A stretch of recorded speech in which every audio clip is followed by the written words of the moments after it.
இருங்க பாட்டி மீனாவை நான் ஆரத்தி கரைச்சி இட்டு சொல்லிக்கா வந்துக்கிறட்டும் அதை எடுக்கலாம் அப்படிங்கிறாங்க.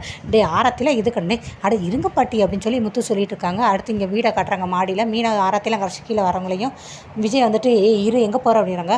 பாட்டி வந்துட்டாங்களே தான் அதான் அவங்களுக்கு ஆராத்தி கிடச்சி அவர் எடுத்து வர சொன்னார், அதுக்கு தான் கீழே போகிறேனே, அதுக்கு நீ தான் ஆராத்தி எடுக்க போகணுமா, அதெல்லாம் ஒன்றும் தேவையில்லை அப்படின்ட்டு அதை தட்டை பிடுங்கிட்டு ரோஹிணி இங்கே வாமா பாட்டி வந்திருக்காங்க ஆராத்தி எடுக்கப்போ, ஸ்ருதி ரவி இங்கே வாங்க பாட்டி வந்துட்டாங்க அப்படிங்கிறாங்க. எங்கே இருக்காங்க அப்படின்னு ஸ்ருதி கேட்கவும் கீழே இருக்காங்கம்மா. ஓ அங்கே போய் வெல்கம் பண்ணணுமா, சரி வாங்க எல்லோரும் போகலாம் அப்படின்ட்டு எல்லாம் வெளியே கீழே இறங்கி போயிடுறாங்க. மீனா வந்துட்டு அதுக்கடுத்து அவங்க இப்படி ஆராத்தி வாங்கிட்டாங்களே அப்படியே ஸ்லோவாக மெதுவாக நடந்து வராங்க. சீக்கிரமாக வெளியே ரவி போயிட்டு பாட்டி பிறநாள் வாழ்த்துக்கால் அப்படிங்கிறாங்க. ரோஹிணி ஸ்ருதியும் பின்னாடியே சொல்கிறாங்க. அடுத்து விஜயவும் சொல்கிறாங்க வாங்க பிறநாள் வாழ்த்துக்கள் நல்லா இருக்கீங்களா அப்படின்ட்டு. ரோஹிணி இங்கே வாமா ஆராத்தி எடுமா அப்படிங்கிறாங்க.